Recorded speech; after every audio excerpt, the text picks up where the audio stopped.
तो फाइनली ढूंढ लिया आपने। हाँ, मुझे उम्मीद थी ढूंढ लोगे। तो आज की इस वीडियो में डिस्कस करेंगे HBSC 2020 मैथ का सेट बी के MCQs। तो चलिए शुरू करते हैं फर्स्ट क्वेश्चन से। Express 0.104 in form of P by Q. तो पी बाई क्यू की फॉर्म में क्या होगा, 104 डिवाइड बाय डेसिमल हटाएंगे तो 1 आएगा, और कितने डिजिट है 3, तो 3 0। तो अगर हम कट करें इसको 4 पे, तो 4 2 जा 8, 2 4 6 जा 24, और ये 4 2 जा 8, 2 4 5 जा अगेन 2 पे 13, एंड ये 1 2 5। तो पी बाई क्या आ गया, 13 बाय 125 यानी कि 125। अब next question number second. The zeros of 4x square minus 4x plus 1। तो 4x square minus 4x plus 1 के जीरोज हमें बताने हैं, यानी कि वो वैल्यूज x की जिसको पुट करने पर ये इक्वेशन 0 के बराबर हो जाए।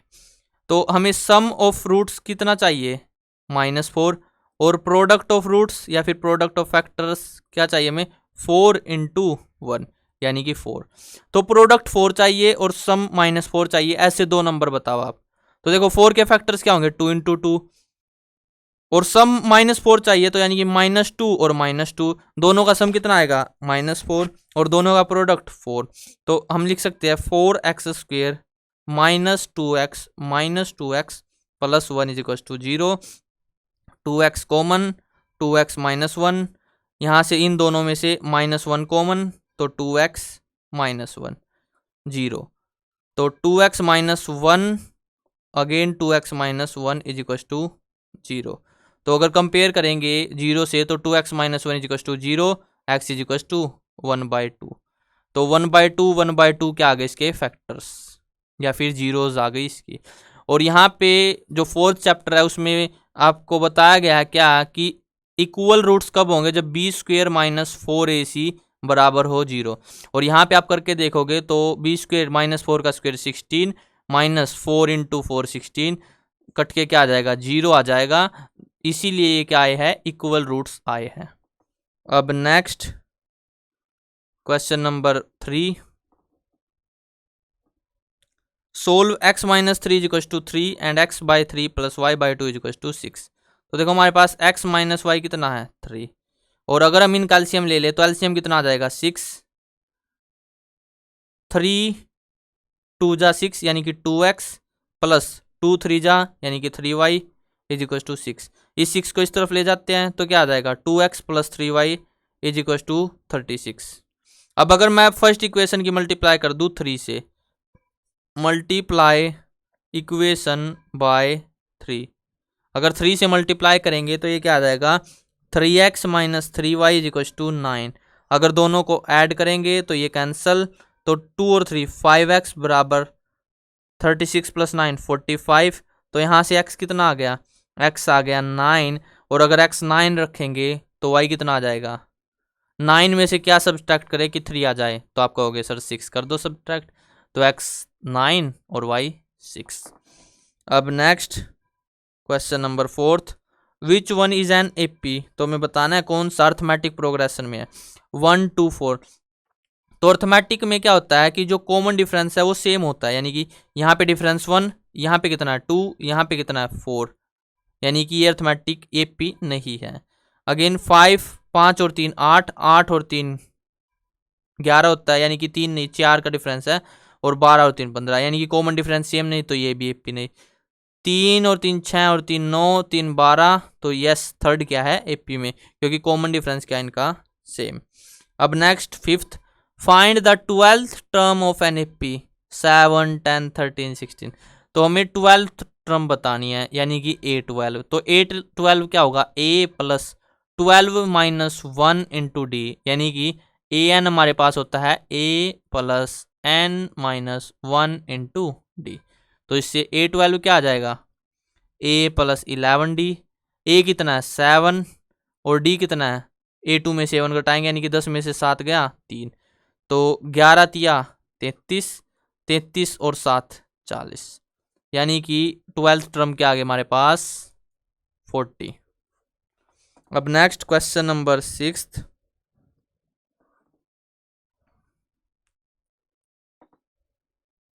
ऑल स्क्वेयर्स आर, सारे स्क्वेयर्स कैसे होते हैं, सिमिलर या कॉन्ग्रुएंट। तो कॉन्ग्रुएंट क्या होता है कि जिसमें साइड्स बराबर हो, यानी कि डायमेंशंस बराबर हो।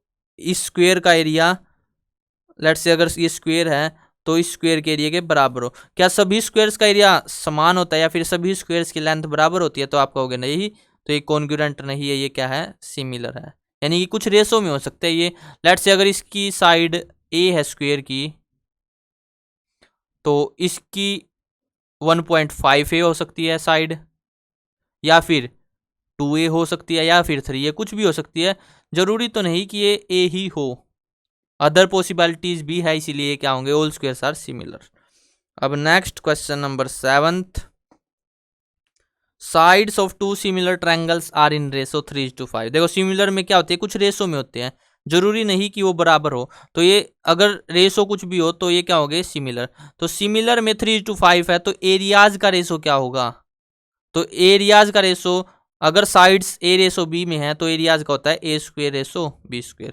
तो 3:5, तो 3 का स्क्वेयर 9 और 5 का स्क्वेयर 25, तो 9:25। Next question number 8। तो 8th question is, if DE parallel to BC and AD ratio BD 2:3, then area of triangle AB sorry ADE and ABC। तो हमारे पास दो ट्रायंगल्स हैं ABC और DE पैरेलल है BC के, तो DE पैरेलल है BC के, तो दो ट्रायंगल्स आ गए हमारे पास, ठीक है। AD रेशो BD, AD 2 तो BD 3। तो हमें बताना है एरिया ऑफ ट्रायंगल ADE यानी कि जो ये शेडेड एरिया है इसका रेशो पूरे इस ट्रायंगल के कंपैरिजन में, तो रेशो बताना है। तो साइड्स का रेशो देख लेते हैं एक बार। AD अगर हमारे पास 2 है तो AB कितना है, 2 + 3 5, तो यानी कि साइड्स का रेशो है 2:5। तो एरियाज का रेशो क्या होगा, 2 का स्क्वायर 4, 5 का स्क्वायर 25, तो 4:25। ऑप्शन सी क्या है, राइट। दोबारा देख लेते, देखो एक ट्रायंगल हमें दिया हुआ है ABC, उसमें DE पैरेलल है BC के, AD रेशो DB 2:3 है। तो अगर AD हमारे पास 2 है तो पूरी साइड ABC की कोरस्पोंडिंग साइड AD के कोरस्पोंड साइड कौन सी है, AB। तो AD अगर 2 है तो AB कितना होगा, 3 + 2 5, तो साइड्स का रेशो 2:5, तो एरियाज का रेशो क्या होगा, 4:25। अब next question number 9th। The length of tangent from a point which is at a distance of 5 cm from the center of the circle is 4 cm. Find the radius of the circle। तो हमारे पास एक circle है, let's say this is a circle, यहां से एक point है outside circle, कुछ भी मान लो आप, let's say point P।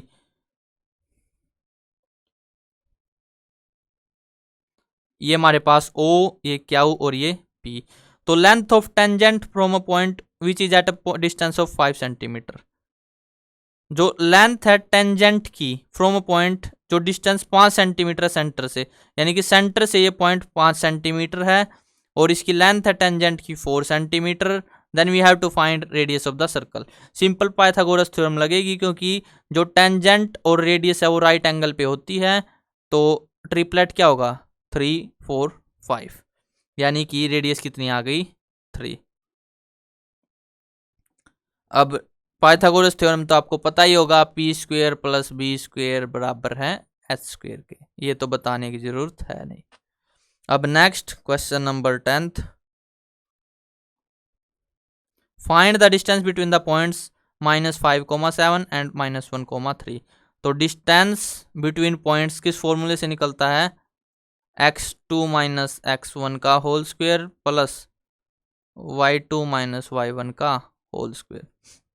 Simply put करते हैं तो डिस्टेंस क्या आ जाएगा, -1 - -5 यानी कि +5, इसका होल स्क्वायर प्लस 3 - 4, 3 - 7 यानी कि -4, इसका होल स्क्वायर और इसका स्क्वायर रूट। तो 5 में से 1 गया, 4 का स्क्वायर 16 प्लस -4 का स्क्वायर 16 यानी कि स्क्वायर रूट 32। 32 के फैक्टर कर लो तो क्या आएगा, 4 × 4 16 × 2 यानी कि एक 4 बाहर आ गया तो अंदर क्या बच गया 2। 4√2 क्या आ गया इनका डिस्टेंस। तो distance between these 2 points is 4√2। आप डी नहीं लिखोगे, वहाँ पे पूरा डिस्टेंस लिखोगे अगर सोल्व करना है। और वैसे 1 मार्क्स का है तो डायरेक्ट आंसर भी लिख सकते हैं, लेकिन अगर सोल्व करेंगे तो ज़्यादा अच्छा रहेगा। अब next 11th question, if origin is at one end of a line segment whose mid point is 1,0, find the coordinates of other end. Let's say these हमारे पास ये 2 एक्सिस है, एक्स एक्सिस और वाई एक्सिस। यहाँ पे देखो जो mid point है वो 1,0 है, यानी कि 1,0 यहाँ पे आएगा। और एक एंड तो हमारे पास 0,0, तो दूसरा एंड कहाँ होगा, इतनी ही दूरी पे, यानी कि 1 डिस्टेंस, यानी कि दूसरा एंड हो जाएगा 2,0, ये आ गया। या फिर आप ऐसे भी कर सकते हो, एक एंड हमारे पास 0,0 तो दूसरा एंड मान लेते हैं x, y है, और इनका मिड पॉइंट क्या है 1,0, तो 0 + x/2 = 1, तो यहाँ से x कितना आ गया 2। सेम इसी तरह से 0 यहाँ पे 0 + y/2 = 0, क्योंकि मिड पॉइंट क्या होते हैं, जो 2 कोऑर्डिनेट्स हैं उनके सम का हाफ। 2 पॉइंट्स है सेम, यानी कि y कोऑर्डिनेट हो या x कोऑर्डिनेट हो, तो यहाँ से y क्या आ जाएगा फिर 0, या फिर ऐसे भी कर सकते हो आप जैसे चाहो। तो आंसर क्या आ गया 2,0। Next question number 12, find the value of tan 26 cot 64। तो tan थीटा क्या होता है हमारे पास, कोट 90 - थीटा, और इसी तरह से कोट थीटा क्या होता है tan 90 - theta.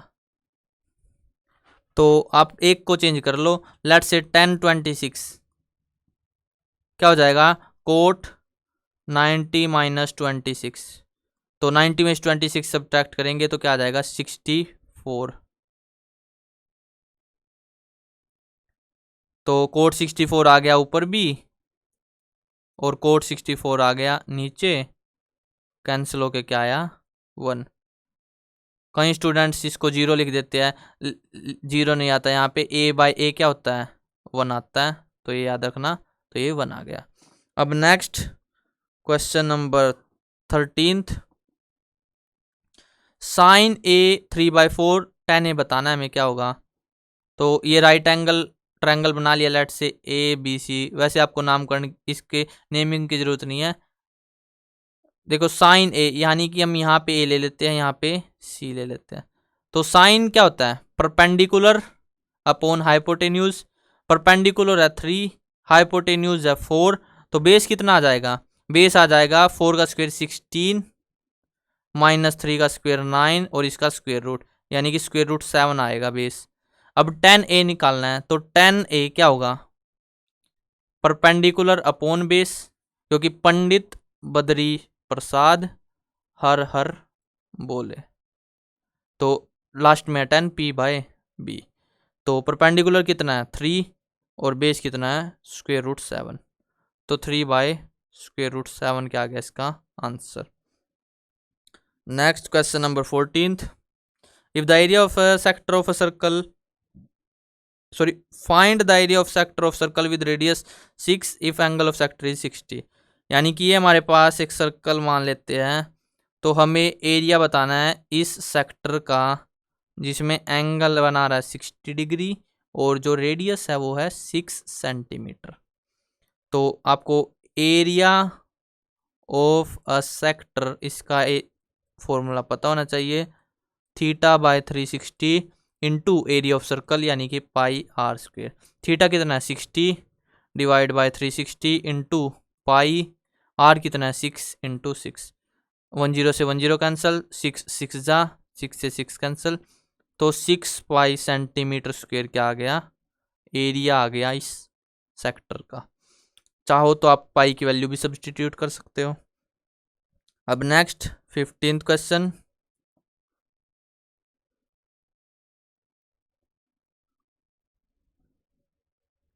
The diameter of the base of right circular cylinder. तो ये हमारे पास एक राइट सर्कुलर सिलेंडर है, इसका बेस, डायमीटर का बेस यानी कि बेस का डायमीटर 2r है, तो रेडियस कितनी हो जाएगी r, और हाइट दी हुई है h।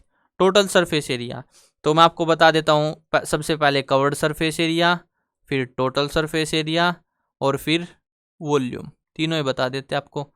तो कवर्ड सरफेस एरिया क्या होता है, इसके चारों तरफ का एरिया, यानी कि 2 pi r h. Total surface area 2 pi r plus h, और volume pi r square h. अगर रेडियस आर है और हाइट एच है तब है ये, अगर रेडियस की कुछ वैल्यू दी हुई है तो वैल्यू सब्सटीट्यूट कर देना। अब देख लो total surface area 2 pi r plus h, तो ऑप्शन बी क्या है, राइट। आज का last question, question number 16th, a bag contain 3 blue balls, 2 white balls and 4 red balls. One ball is taken out at random from the bag. What is the probability that it will be blue? तो probability हमें बतानी है blue ball की, एक ball निकाली और वो blue आ गई, तो टोटल फेवरेबल आउटकम्स यानी कि टोटल ब्लू बॉल्स कितनी है 3 अपॉन टोटल बॉल्स कितनी है 4 2 6 3 9, तो probability that first ball drawn is blue is 1/3। तो यहाँ पे वीडियो एंड करते हैं। आई होप आपको क्लियर हो गया होगा। अगर आपको वीडियो पसंद आए तो वीडियो को लाइक करना, और अगर चैनल पे नए हो तो चैनल को सब्सक्राइब कर लेना। और अगर आपको रिटर्न मटेरियल चाहिए तो आप हमारी साइट पे विजिट कर सकते हैं cclchapter.com। वहाँ पे हम 6 क्लास से लेकर 12th क्लास तक कंप्लीट स्टडी मटेरियल प्रोवाइड करवा रहे हैं, वर्किंग कंडीशन में है, यानी कि हम डेली अपडेट कर रहे हैं कंटेंट को। तो चलो अब मिलते हैं नेक्स्ट वीडियो में।